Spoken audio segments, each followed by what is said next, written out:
निर्माण झालेले जे काही दुष्काळी परिस्थिती टंचाई ग्रस्त जे 40 तालुके आहेत या संदर्भात देखील कॅबिनेटमध्ये चर्चा होऊन केंद्र सरकारकडे 40 तालुक्यांच्या संदर्भातली माहिती पाठवली आणि यांना आवश्यक ती मदत देण्याची विनंती देखील केंद्राकडे आम्ही केलेली आहे। त्याचबरोबर जे जस्टिस शिंदे कमिटीचा अहवाल जो मराठवाड्यातला जुन्या नोंदी कुणबी असलेल्या तो एक प्रथम अहवाल जो त्यांनी सबमिट केलेला आहे त्याच्यावर देखील चर्चा झाली आणि तो देखील अहवाल स्वीकारलेला आहे।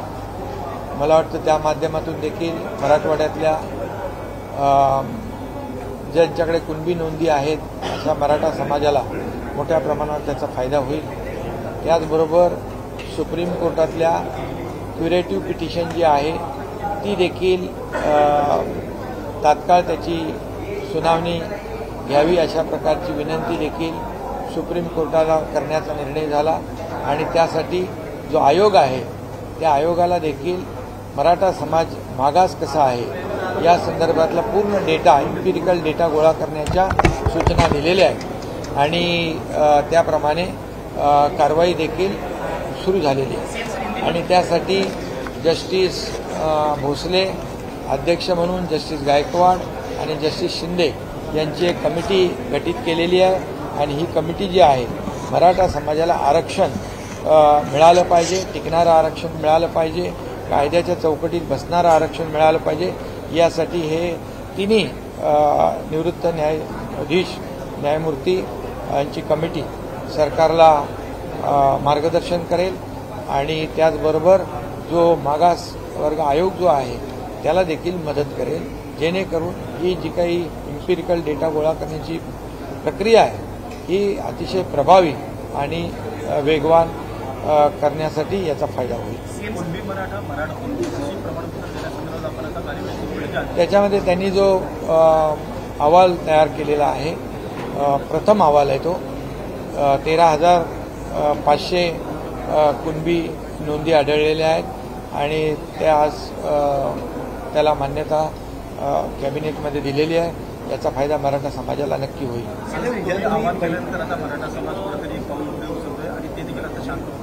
मराठा समाजाला मी कालही आवाहन केलं, मनोज जरांगे पाटील यांच्या अशी मी देखील ते संपर्कात आहे आणि त्यांनी देखील हे जे काही मराठा समाजाला आरक्षण देण्याची भूमिका त्यांची जी आहे तशी सरकारची देखील भूमिका आहे। मी ती भूमिका जाहीरपणे पण मांडलेली आहे आणि त्यामुळे थोडा याला वेळ दिला पाहिजे।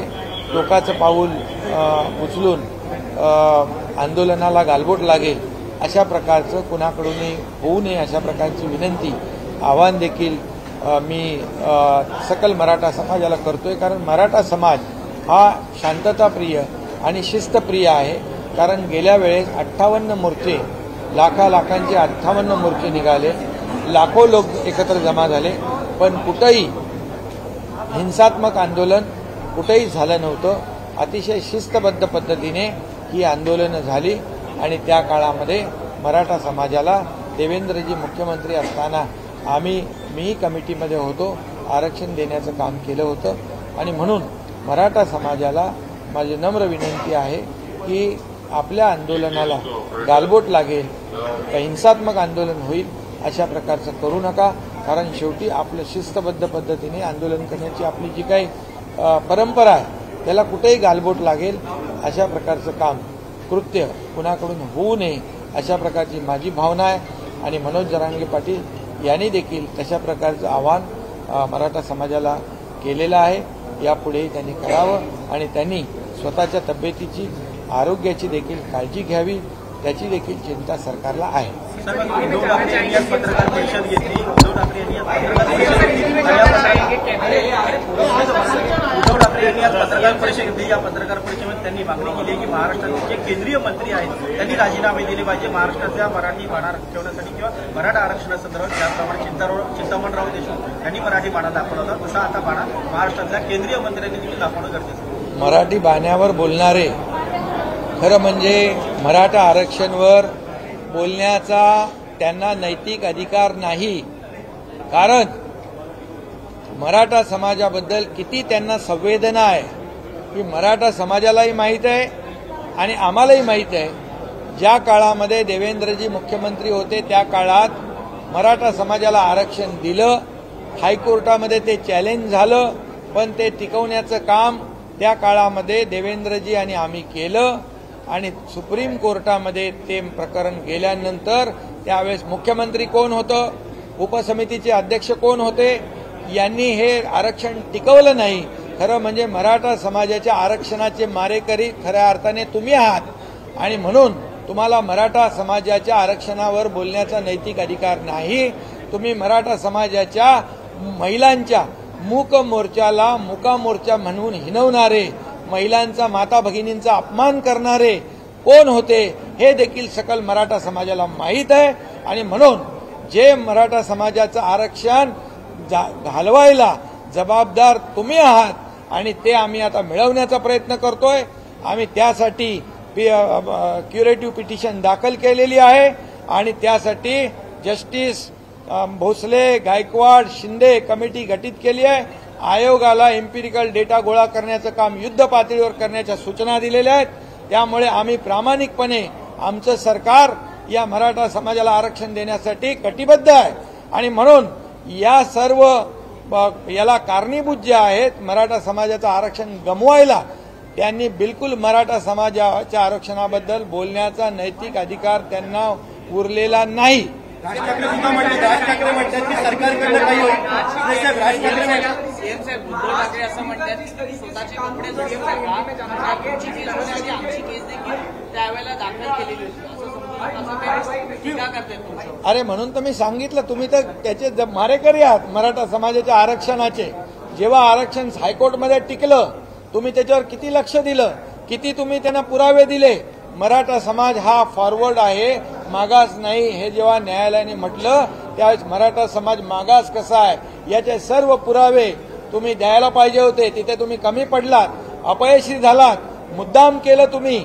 या सगळ्या गोष्टी मराठा समाजाला माहिती आहेत आणि म्हणून आज जे काही मराठा समाजाला भडकवण्याचं काम बिलकुल त्यांनी करू नये। मराठा समाज शिस्तप्रिय आहे, मराठा समाज शांततेने आंदोलन करणार आहे आणि हे सरकार मराठा समाजाला टिकणारं, कायद्याच्या चौकटीत बसणारं आरक्षण देण्याची जबाबदारी आमची आहे। आम्ही कटिबद्ध आहोत इतर कुठल्याही समाजाला त्याच्यावर अन्याय न करता, म्हणून आमचं काम युद्ध पातळीवर सुरू आहे।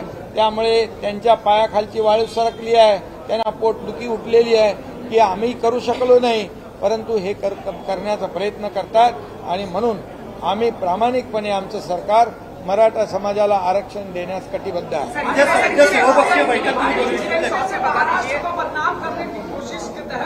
तमाम सारी जगहों पर आगजनी की गई और अब आपके ऊपर भी राजनीतिक आरोप लगाए जा रहे हैं, कैसे देखते हैं? जिन्होंने मराठा समाज का आरक्षण गंवाया है सुप्रीम कोर्ट में, जब कौन मुख्यमंत्री थे, कौन उपसमिति में थे, ये सब सकल मराठा समाज जानता है। अभी हमारी सरकार ये राज्य में कानून व्यवस्था बनाए रखने की पूरी कोशिश कर रही है और मनोज जरंगे पाटिल इन्होंने भी आह्वान लोगों को किया है कि मराठा समाज ये बहुत ही शांति प्रिय और शिस्त प्रिय तरीके से आंदोलन उनके होते हैं। इस आंदोलन में कौन भड़काने का काम करता है, कौन ये आगजनी कर रहा है, कौन कानून व्यवस्था यहाँ पर बिगाड़ने की कोशिश कर रहा है, इसके ऊपर पूरी तरह सरकार का ध्यान है और निश्चित रूप से मराठा समाज को पूरी तरह फुल प्रूफ जो टिकाऊ होगा कानून के दायरे में जो बिठाने के बाद ये मराठा आरक्षण देने का सरकार की जिम्मेदारी है और अन्य समाज को किसी को भी बाधा नहीं पहुंचाते हुए ये मराठा समाज को आरक्षण देने का काम सरकार करेगा।